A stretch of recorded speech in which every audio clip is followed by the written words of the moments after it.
আরে কি রে, বাড়ি ঘর তোর যাবি না নাকি? পুরো বাজার ফাঁকা হয়ে গেছে। এই তো এই হাতের কাজটা শেষ হয়ে এসেছে, বেরিয়ে যাব। আর বাজারের সবাই যদি তাড়াতাড়ি দোকান বন্ধ করে দেয় তাহলে আমার কি দোষ বল? সত্যি, বাজারের বাকি দোকানদারেরা যদি রাত 12টা-1টা অবধি দীপকের অপেক্ষা না করে দোকান বন্ধ করে দেয়, তাহলে আর দীপকের দোষ কোথায়? একটা সিগারেট ধরিয়ে বাইরে বেরিয়ে এলো সুমন। সব দোকানপাট বন্ধ, জনবহুল বাজারটা এখন একেবারে চুপচাপ। তবুও সুমনের বেশ ভালো লাগছে, অদ্ভুত একটা শান্তি। মাস কয়েক হলো দীপকের সঙ্গে একটা স্টার্ট আপ শুরু করেছে সুমন, আর বলতে নেই এরই মধ্যে বেশ ভালোই বড় হয়ে গেছে ব্যবসাটা। আর তার কল্যাণেই শহরের বড় বাজারের মধ্যে একটা দোকান ঘরও ভাড়া নিতে হয়েছে। শহর ঠিক বলা যায় না, তবে বেশ জমজমাট মফস্বল এই আনন্দপুর। সুমনের বাড়ি আনন্দপুরে নয়, এখান থেকে প্রায় 20-22 কিলোমিটার দূরে। কাজের জন্য এখানে প্রায় দিনই থাকতে হয়, বাড়ি থেকে যাওয়া আসা করা সম্ভব নয়। তাই এখানে থাকলে দীপকের বাড়িতেই থাকে সুমন। মাসিমা, মেসোমশাই খুবই ভালো মানুষ। দীপকের বাড়িটাই এখন সুমনের দ্বিতীয় বাড়ি হয়ে গেছে। দীপক এসে বলল, হয়ে গেছে, চল সেটা নামা, খিদে পেয়ে গেছে খুব। দোকান বন্ধ করে দীপক বাইক স্টার্ট করল। সমস্ত কাজ সারতে ওদের মোটামুটি এরকম সময় রোজ হয়ে যায়। এক্সট্রা চাবি অবশ্যই থাকে। দীপকের পূর্বপুরুষেরা নাকি জমিদার ছিলেন, তাই ওদের বাড়িটা হয়ে গেছে শহরের এক প্রান্তে। শহর শেষ হয়ে একটা প্রায় 1.5 কিলোমিটার মতো রাস্তা পেরিয়ে তারপর দীপকের বাড়ি। এই রাস্তাটা খুবই শুনশান। দিনে দুপুরে 2-1টা লোকজন দেখা গেলেও রাত্রেবেলা সুমনরা ছাড়া ওই রাস্তা সচরাচর কেউ একটা মারায় না। পুরো রাস্তাটায় একটাই মাত্র ল্যাম্পপোস্ট। সুমনের একটু ভয় লাগে। সুমন বলে, কতবার বলি তোকে দোকানটা তাড়াতাড়ি বন্ধ কর, এত রাতে এই রাস্তা দিয়ে যেতে গা ছমছম করে। দীপক খুব একটা পাত্তা দেয় না, বলে, বেশ, ছোটবেলা থেকে এই রাস্তা দিয়ে যাওয়া আসা করি, আমার তো কই কোনোদিন করেনি। সে দীপক যতই বলুক, এই রাস্তাটা এলেই মনটা কেমন করে ওঠে সুমনের।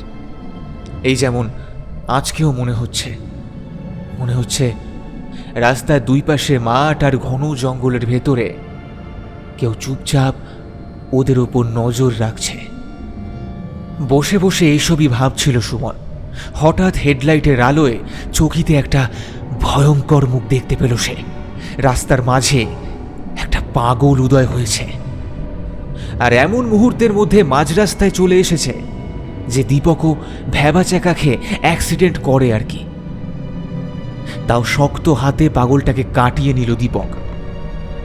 অল্পক্ষণের জন্য পাগলটাকে দেখলেও ওর মুখটা সুমন ভুলতে পারছে না কিছুতেই। নোংরা দাড়ি ভর্তি মুখমণ্ডলে ওই ভীষণ লাল চোখ, মুখের মধ্যে জমে থাকা চাপ চাপ রক্ত, লম্বা লম্বা চুল নেমে এসেছে মুখের উপরে। রাস্তাঘাটে পাগল সুমনের আগে অনেক দেখেছে, কিন্তু এরকম চেহারা আগে কখনো দেখেছে কিনা সন্দেহ। অন্ধকার রাস্তার মধ্যে এরকম ভয়ঙ্কর পাগল, আর তাকে দেখে অ্যাক্সিডেন্ট হতে হতে বেঁচে যাওয়া। পরপর এই দুটো ঘটনার পর সুমন আস্তে আস্তে ধাতস্থ হচ্ছিল। হঠাৎ ওর কানে আসে একটা ভয়ানক জান্তব্য আওয়াজ, যেন কোনো পুরুষ পিশাচ শিশুদের মতো আওয়াজ করে নিজের সঙ্গিনীকে খুঁজে বেড়াচ্ছে। তীব্র থেকে তীব্রতর হচ্ছে আওয়াজটা। ফাঁকা রাস্তা আর মাঠঘাটের মধ্যে প্রতিধ্বনিত হয়ে চলেছে একটানা। সুমন আর দীপকের বুক ভয়ে কেঁপে ওঠে। ওটা কিসের শব্দ? কে কাঁদছে এভাবে? প্রচণ্ড আতঙ্কে প্রশ্ন করে সুমন। দীপক কোনো জবাব দেয় না, বাইকে স্পিড বাড়িয়ে দেয়। সুমন ভয়ে ভয়ে একবার পেছনে তাকায়। অন্ধকারে পাগলটাকে আর দেখা যাচ্ছে না বটে, কিন্তু বুঝতে অসুবিধে হয় না যে আওয়াজটা ওদের পেছন থেকে আসছিল। বাইকটা গ্যারেজে তুলে সব থেকে আগে একতলার সমস্ত দরজা জানলা এঁটে দিল দীপক। তারপর হাত ঝেড়ে সুমনকে বলল, ভাগ্যিস মা বাবা এখন বাড়ি নেই, এসব শুনতে পেলে আর রক্ষে থাকতো না, এই রাতে কোনো মন্দিরে ছুটে যেত। চল খেয়ে নি। সুমন জানে দীপক নাস্তিক, কিছুই মানে না, কিন্তু ওর মন শান্ত হচ্ছিল না। যা দেখলো, যা শুনলো, সবটাকে যা হোক কিছু একটা বলে উড়িয়ে দিতে ওর মন চাইছিল না। খাওয়া দাওয়ার পর বিছানায় শুয়ে পড়লেও অনেক রাত অবধি দুই বন্ধুর চোখের পাতা এক করতে পারল না কেউই। কয়েক ঘন্টা আগে রাস্তার মধ্যে যা হলো, তা লৌকিক বলৌকিক যাই হোক, পাগলটার চেহারা বা চিৎকার কোনোটাই মন থেকে মুছে ফেলবার মতো নয়। সকালে উঠে সুমনের খালি মনে হতে লাগলো আগের রাতে যা হলো তা কি পুরোটাই স্বপ্ন। রাতের অনেক ভয়ঙ্কর ঘটনাই দিনের আলোয় খুব স্বাভাবিক মনে হয়। অফিসে যাওয়ার জন্য রেডি হয়ে গ্যারেজ থেকে বাইকটা বার করল সুমন। দীপকের সাজুগুজু করতে সময় লাগে। সুমন যতটা পারে কাজ এগিয়ে রাখে। বাইকটা বের করে স্ট্যান্ড করার সময় সুমনের চোখে পড়ে ইঞ্জিনের কাজটায় এক টুকরো কাপড় আটকে আছে। না, বাইক মোছার কাপড় ওটা নয়। কাপড়টা হাতে নিতে সুমন বুঝল ওটা একটা রুমাল, সাদা রুমাল, তাতে সুতো দিয়ে লেখা শঙ্কর। এটা সুমনের নয়, দীপক জানালো তারও নয়। কি করা যায় জিজ্ঞেস করলে দীপক জানায়, ফেলে দে, কার না কার নোংরা রুমাল নিয়ে কি করবে ভাবতে বসেছে। বাড়ির পেছনের জঙ্গলে রুমালটাকে বিসর্জন দিয়ে দুই বন্ধু চলল অফিসের পথে। সারাদিনের কাজের চাপে আগের রাতের কথা দুজনের মন থেকে বেরিয়েই গেল। মনে পড়ল যখন রাত 12:30 নাগাদ আবার দুজনে বাড়ির পথ ধরল। আগের রাতে যেখানে ওরা পাগলটাকে দেখেছিল সেই জায়গায় আসতেই দুজনের গলা শুকিয়ে এলো। আজ আবার দেখা হবে না তো? খানিকক্ষণ সাবধানে এদিক ওদিক দেখার পর যখন পাগলটা দেখা আর মিলল না, দুই বন্ধু একটু স্বস্তির নিঃশ্বাস ফেলল। কিন্তু ভুল ভাঙল কিছু দূর গিয়েই। এই রাস্তা দিয়ে যাওয়ার সময় একটা বট গাছ পড়ে, তার গা ঘেঁষেই এই রাস্তার একমাত্র ল্যাম্পপোস্ট। সেটা ছাড়িয়ে আরও কিছু দূর গেলেই দীপকের বাড়ি। আর সেই ল্যাম্পপোস্টের কাছে আসতেই দেখা গেল গত রাতের সেই পাগলটা বটগাছের তলায় উবু হয়ে বসে আছে। সেই মুখ, সেই চোখ, সেই রক্ত।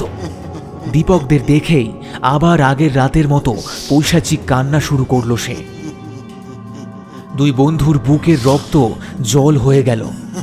তবুও দীপক সব সাহস জোগাড় করে জোরে বাইক টেনে বাড়ির মধ্যে ঢুকে পড়ল।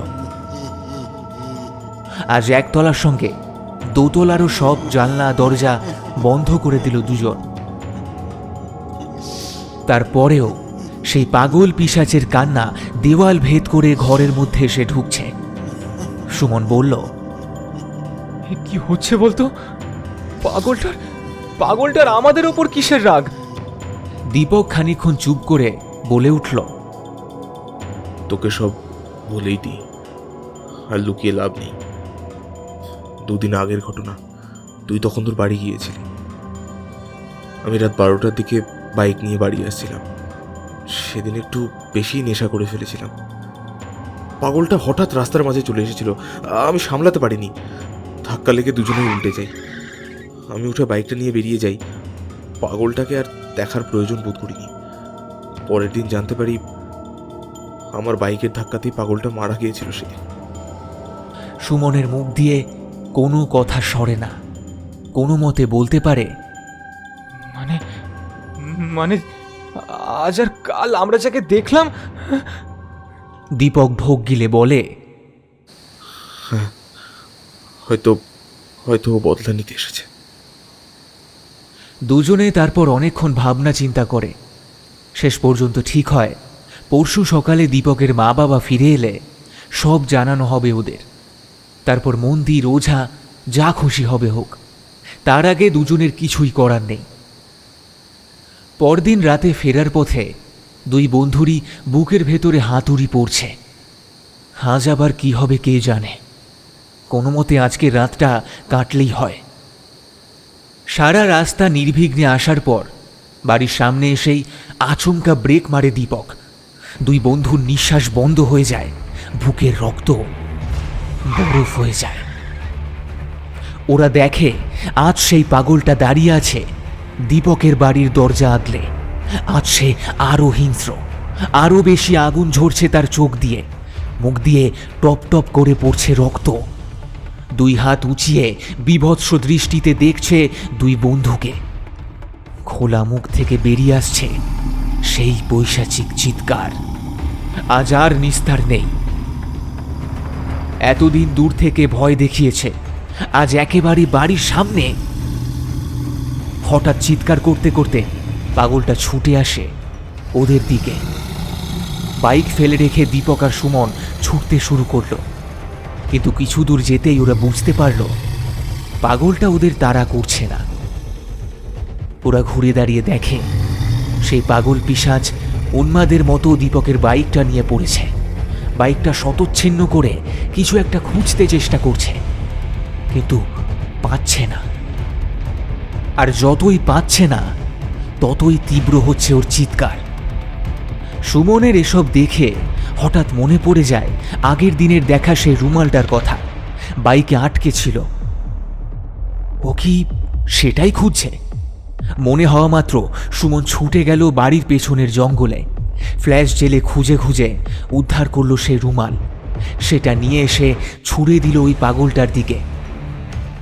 পাগলটা রুমালটাকে এক ঝলক দেখল, তারপর সেটা জড়িয়ে ধরে এক অন্য সুরে কাঁদতে লাগলো। এটা কোনো পৈশাচিক কান্না নয়, বরং বুক ফাটা এক মর্মান্তিক কান্না, হারিয়ে ফেলা আপনজনকে ফিরে পাওয়ার কান্না। হঠাৎ দুজনের চোখের সামনে হাওয়ায় মিলিয়ে যায় পাগলটা। তার কান্নার সুরটাও ধীরে ধীরে হারিয়ে যায়। পরদিন সকালে দুই বন্ধু সবটা জানায় দীপকের বাবাকে। উনি সব শুনে বলেন, এক অদ্ভুত গল্প। ওই পাগলটা প্রথম জীবনে খুব ভালো ছেলে ছিল। ওর নাম ছিল শঙ্কর। তিনকুলে ওর কেউই ছিল না। ভালোবেসে একটি মেয়েকে বিয়ে করে ওকে নিজের জীবন বানিয়ে ফেলে সে। কিন্তু বিয়ের মাস তিনেকের মাথায় শহরের শেষের ওই রাস্তাতেই একটা গাড়ি শঙ্করের বউকে পিষে দেয়, তাও শঙ্করের চোখের সামনেই। বউকে হারিয়ে পাগল হয়ে যায় শঙ্কর। কথা বলার শক্তিটাও হারিয়ে যায় তার, শুধুই গোঙানোর মতো আওয়াজ করতে পারত সে। যারা ওকে চিনত তারা জানত শঙ্করের বউ ওকে নিজের হাতে ওর নাম লেখা একটা রুমাল দিয়েছিল। শঙ্কর এই রুমালটাকে নিজের থেকেও বেশি ভালোবাসত। লোকে বলতো রুমালটাই ওর প্রাণভোমরা। যেদিন দীপকের সঙ্গে অ্যাক্সিডেন্টে শঙ্কর মারা যায় সেদিন কোনোভাবে রুমালটা গিয়ে আটকে যায় দীপকের বাইকে।